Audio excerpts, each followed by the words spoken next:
Welcome to a very brief history of colonial America, Part 2. In Part 1, we explored the settlement of the original 13 American colonies, beginning with Jamestown in 1607 through Georgia in 1732. We talked about each of the colonies having its own distinct history, economy, and culture, meaning that during this period, you should think of them as 13 individual societies, not yet as a single union of like minded people. Today, we explore the next step in the development of colonial America, the period between the colony's founding and their eventual coalescing into a single unified nation. I sometimes think of this intermediate period as the colony's adolescent years. They're growing up, getting more confident in their ability to handle their own affairs, and eventually beginning to resent being told what to do by their parent, England. What started happening after the American colonies were established throughout the 1600s and into the early 1700s? Think of this period as the colony's growing pains. Once a particular colony had been established and survived its initial years of hardship, and those hardships could be brutal by any measure, they started growing and expanding. New settlers continued to arrive from Europe, attracted by the opportunities they were hearing about in the New World. The original settlers, whose descendants eventually would call themselves the first families of various states, had expanded their own families by a few generations. So you needed an ever increasing amount of land for new homes, farms, and towns. You needed to clear more and more of the native forests for farmland. You needed to go further and further into the frontier areas to fish, hunt, or to look for even more valuable resources to send back to England. You needed more and larger roads to connect cities and towns that were beginning to prosper. But there was one problem. There were already people on the land the English colonists saw as necessary for their own continuing growth and prosperity: the indigenous tribes of Native Americans. It isn't like the various European countries went to a real estate agent and bought land in North America. And it isn't like the land was just sitting here vacant and unused when the English got here. For thousands of years before the first Europeans set foot in North America, the continent was home to many groups of indigenous people who called specific regions home. They had their own cultures, their own beliefs and histories, their own economies. They had used the forest for thousands of years without the need to clear cut them or to hunt and trap some animals to near extinction. Like European countries, though, they did not all get along with one another and frequently fought wars among themselves, often over who was entitled to live on or hunt in various areas. So, when the English first began arriving in North America, they encountered nations that were already here, that had roots going back thousands of years, and who had no interest in leaving. Once the Native Americans realized their guests were not just here for a visit, they did the same thing you might do if you had a house guest who just would not leave. Some tribes tried to force the English to leave by attacking farms and settlements. The Native Americans saw attacks on the colonists as defending their own land and defending their own families.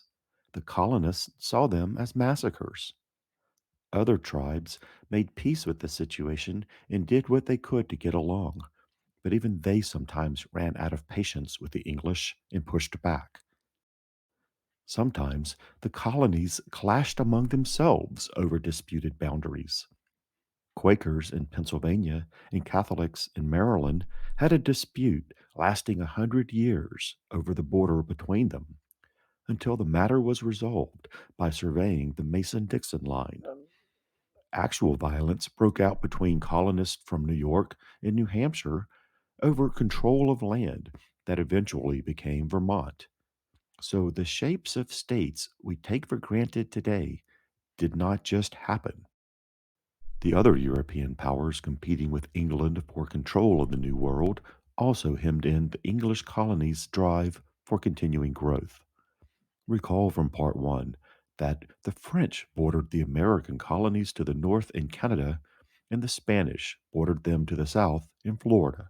Well, these three European powers did not get along in the New World any better than they did in the Old World. This animosity and the English colonies' constant drive to expand resulted in a series of wars, mainly between the English and the French, but sometimes with the Spanish from Florida, generally over control of various regions. Collectively, these wars would come to be known as the Colonial Wars. As these wars developed, various Native American tribes took sides. Some sided with England, some sided with France, some stayed out of it. The final and best known of the colonial wars was the French and Indian War. As the name suggests, the English were fighting the French as well as the Native American tribes who had taken France's side for various reasons. The French and Indian War began as a disagreement between England and France over control of what would later become Ohio in western Pennsylvania. The war eventually spread throughout the frontier between the English colonies in New France, particularly along the borders of Pennsylvania, New York, and parts of Canada. Ultimately, the English defeated the French, which led to the Treaty of Paris in 1763. Among other things, this treaty gave England control over most of Canada, as well as all of the territory that eventually became the United States east of the Mississippi River.